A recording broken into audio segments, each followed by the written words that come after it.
Islamic Research Center.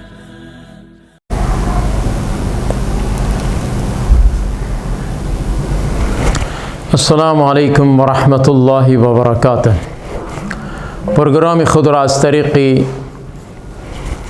انٹرنیشنل اسلامک ریسرچ سنٹر اسٹوڈیو آغاز میکنیم. ان الحمد لله نحمده ونستعینه ونستغفره ونعوذ بالله من شرور انفسنا ومن سیئات اعمالنا. من يهده الله فلا مضل له ومن يضلل فلا هادي له. وأشهد أن لا إله إلا الله وحده لا شريك له وأشهد أن محمدا عبده ورسوله. أما بعد فأعوذ بالله السميع العليم من الشيطان الرجيم من همزه ونفخه ونفثه. رب اشرح لي صدري ويسر لي أمري واحلل عقدة من لساني يفقه قولي. رب زدني علما رب زدني علما رب زدني علما. أعوذ بالله من الشيطان الرجيم. واتبعوا ما تتلو الشياطين على ملك سليمان. الآية.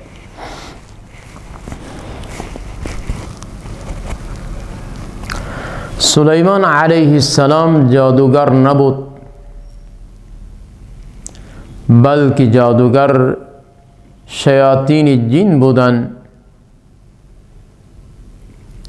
این سحر و جادو را به تمام اطراف اکناف رسانیدند، اما تهمت و الزام بر سلیمان علیه السلام کردند.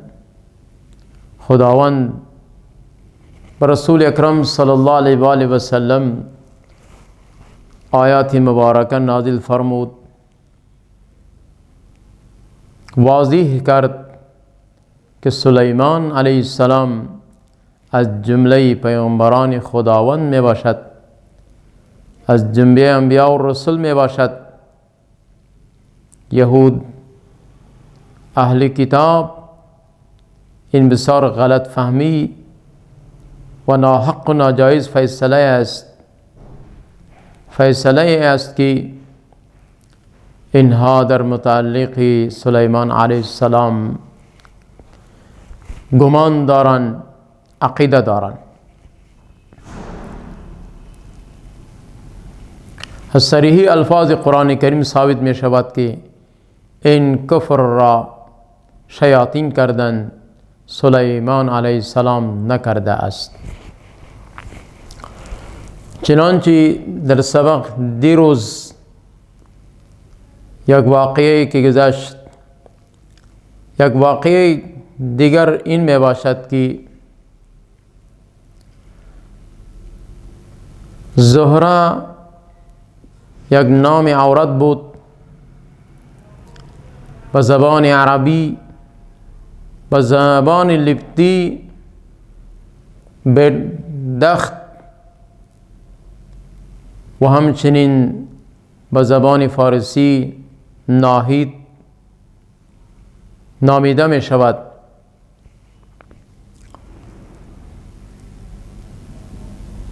در میان زن و شوهر اختلافات کشمکش‌ها بود. زن آمد پیش این دو فرشته تا اینکه در حق شوهرش فیصله داده شود. این زهره زمانی که پیش این دو فرشته آمد به بسیار خوبصورت، قشنگ و زیبا بود. این دو فرشته هاروت و ماروت چهره آن را دیده فریفته شدند و از آن عورت، از آن زهره تقاضای خواهش نفسانی کردند. زهره برایشان گفت اولا کار مرا جو اختلافات یا جو مسئله و کشمکشی که در میان ما و شوهرم است این را فیصله کنید. خواهش شما را پورا میکنم، شرط شما را قبول دارم. یک شرط دیگر این است که کلماتی که شما میخوانید طرف آسمان بالا میشوید و همچنین فرو می آید به زمین، این کلمات را هم برای من تعلیم بدهید. من شرط شما را قبول دارم، با شما آنچه که شما خواهش دارید پورا میکنم. اینها کلمات را برایش تعلیم دادند و این زهره این کلمه را، کلمه‌ای که به طرف بالا می رفت، خواند، طرف آسمان رفت. زمانی که طرف آسمان رفت، صورت این من حیث ستاره جور شده مسخ شد.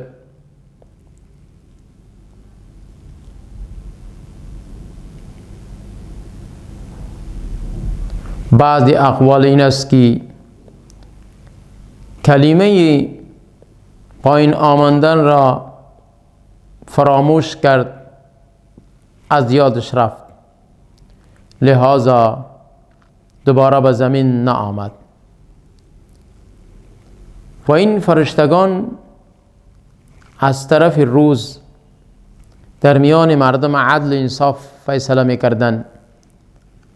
بعضی اقوال است که در چند روز اینها ثابت قدم بودند، در میان مردم فیصله برحق می‌کردند و عدل و انصاف فیصله می‌کردند. از طرف شام اینها طرف آسمان می‌رفتند. لیکن آن روز من حیث معمول سابقشان بعد از شام اینها نتوانستند که طرف آسمان بروند. اینها پشیمان شدند از عمل کردگینشان. زمانی که پشیمان شدند، در این اثنا اینها و بنی آدم آن چیزی که قبل از این آزمایش اینها گفته بودند که اگر ما در جای بنی آدم بوده باشیم اطاعت خدا را میکنیم، نافرمانی خدا را نمیکنیم، لیکن الله رب العالمین من حیث ابتلا و آزمایش امتحان اینها را به زمین فرود و بعد از مدت اینها نافرمانی کردن، زنا از اینها صادر شد، شراب نوش از اینها صادر شد، قتل ناحق، شرک از اینها صادر شد. آن چیزی را که خداوند منع کرده بود برایشان اینها بالعکس انجام دادند. لہذا بعد از امتحان اینها گفتند که و فرشتگان برای اهل ایمان، ایمانداران طلب استغفار میکردند، دعا میکردند.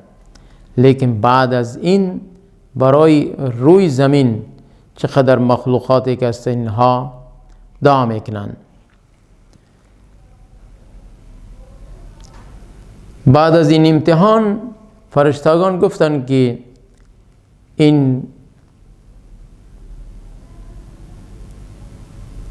ابتلا و آزمایش، امتحان یا این فرمانبرداری که از بنی آدم صادر می شود، یقینا اگر آنها خدا را ببینند، اگر آنها جنت را ببینند، اگر آنها جهنم را ببینند به چشمایشان،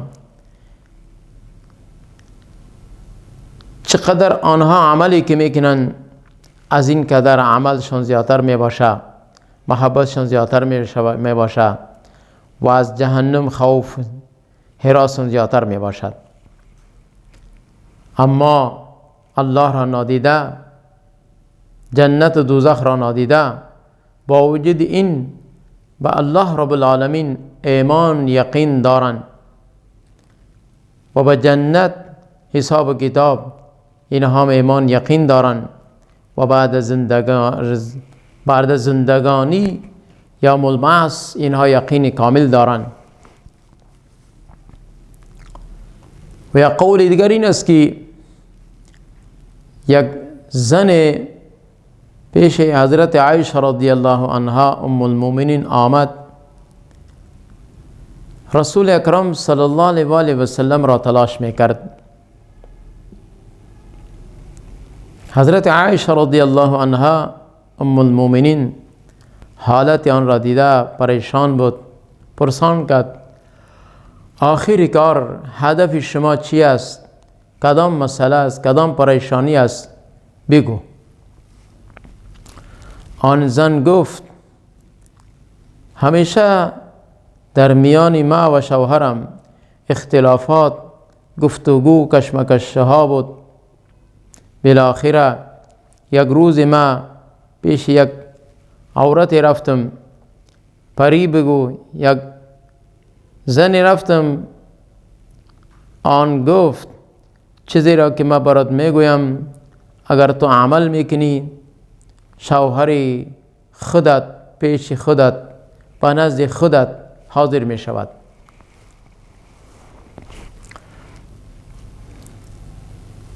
هر روز در میان ما اختلافات، کشمکش، جنجال بود. یک روز شوهر ما از پیش ما رفت، غایب شد، هیچ اطلاع برای ما معلوم نیست، آگاه ندارم کجاست. لہذا این واقعه را نزد آن پری، جین بود یا شیطان بود، زن ما یاد آور شدم. آن برای من یک چیز راهنمایی کرد که چیزی که ما برات میگویم اگر تو عمل کنی شوهرت نزد خودت حاضر می شود. سخن آن را ما گرفتم. آن عورت گفت که ما از طرف شب می آیم، همراه من می رای. در این اثنا آن پری بود، جین بود یا شیطان بود،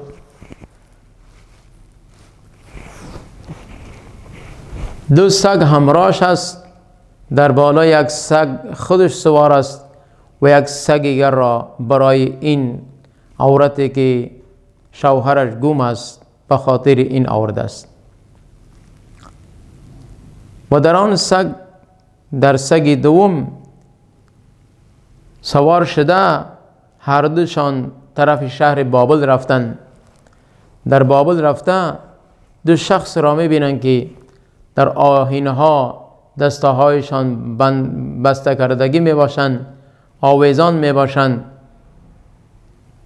قسمی که انسان را سلمه زده شود، در دار آویزان کرده شود.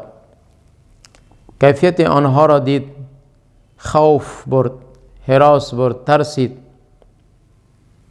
لیکن آن زنی که این را گرفته آورده است گفت برو پیش آنها برایشان بگو که من جادو به خاطر این آمدم که جادو را، علم جادو را بیاموزم، تعلیم کنم.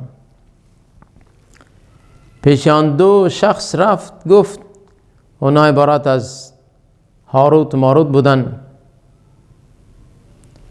آنها گفتن ما به خاطر امتحان، ما در چنین امتحان آزمایش می باشیم، ما در چنین امتحان آزمایش می باشیم، این کار را نکن که این کفر است. آن زن گفت که من این کار را میکنم. گفت اگر تو میکنی برو در آن چاه پیشاب کن. این عورت در بالای چاه رفت، آنجا دلش نخواست که پیشاب کنه، باز واپس آمد. برای اینها این دو نفر که در دار آویزان هستند گفت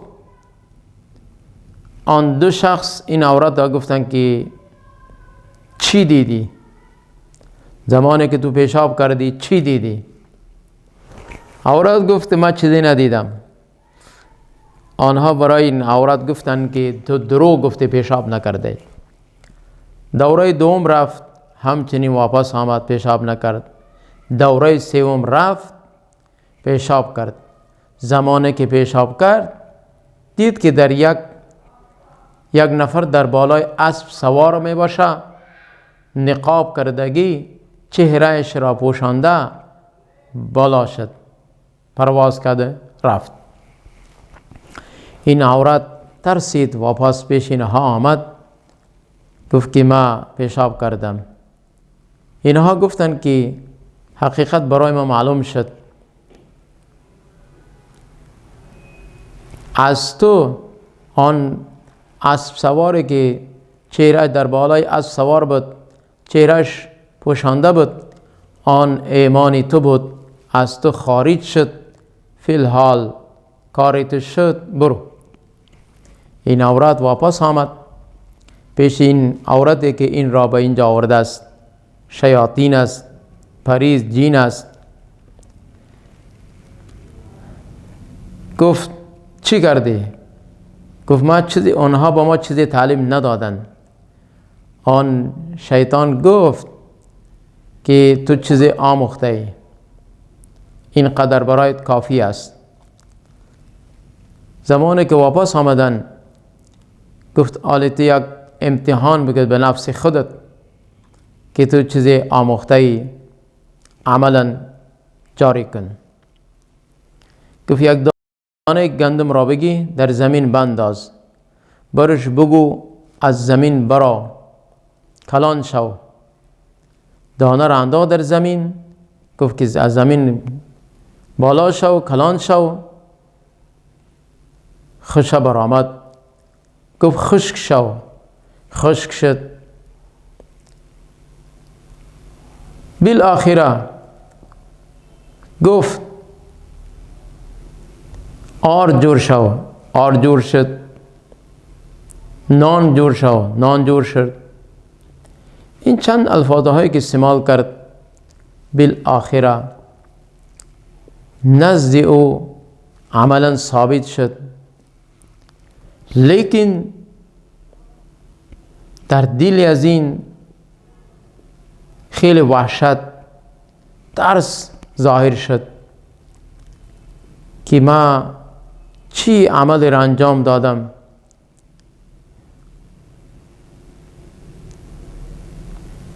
از آنجا برخاست، دنبال رسول اکرم صلی الله علیه و آله و سلم در تلاش افتید که ما پیشی رسول خدا رفته در متعلق این عملم سوال کنم که آیا ما چه کار بکنم که دوباره ایمان ما واپس بیاید، چرا که ایمان از من صادر شد، خارج شد، رفت. لہذا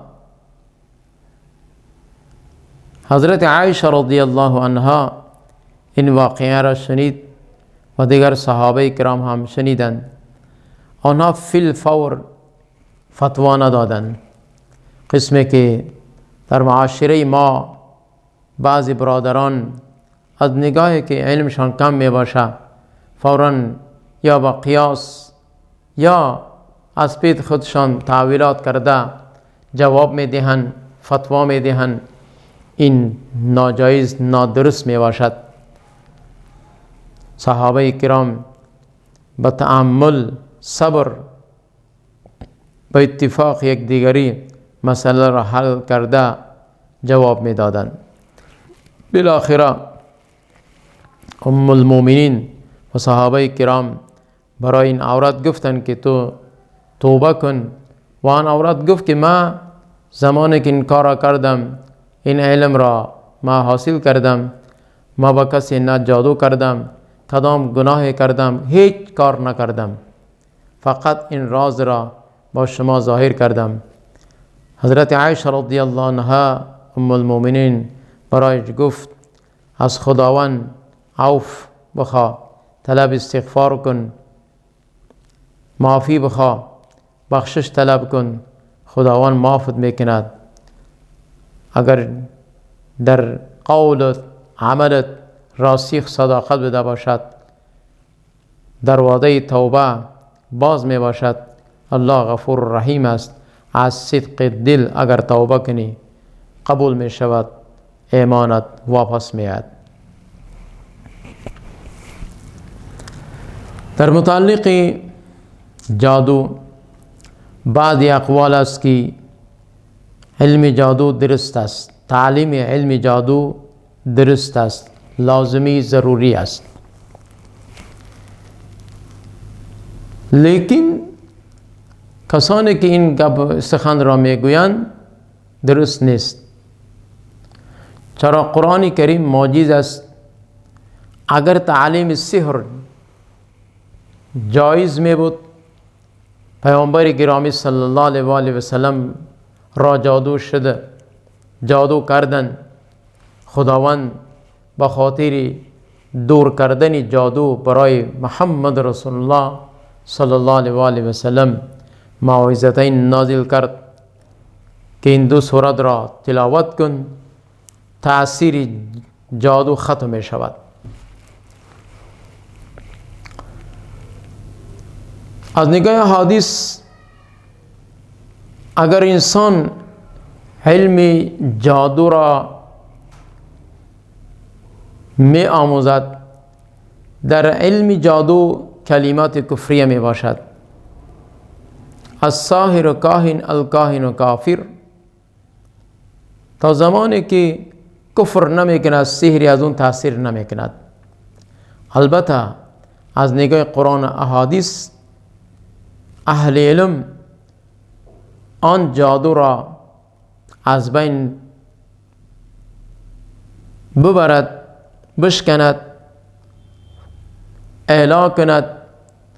از نگاه قرآن کریم جایز است، لیکن علم جادو را، سحر را آموختن از نگاه شریعت جایز نیست، چرا که در اینها کلمات کفریه می باشد، کلمات شرکیه می باشد. خلاصه کلام این که و در دیگر احادیث میاد که هر شخصی که پیش یک جادوگر رفته کلمات آن را تصدیق میکند، یقین باور میکند، نماز روزه آن شخص، عبادات آن شخص در 40 روز قابل قبول نمی باشند. این بسیار سخت وعید می باشد.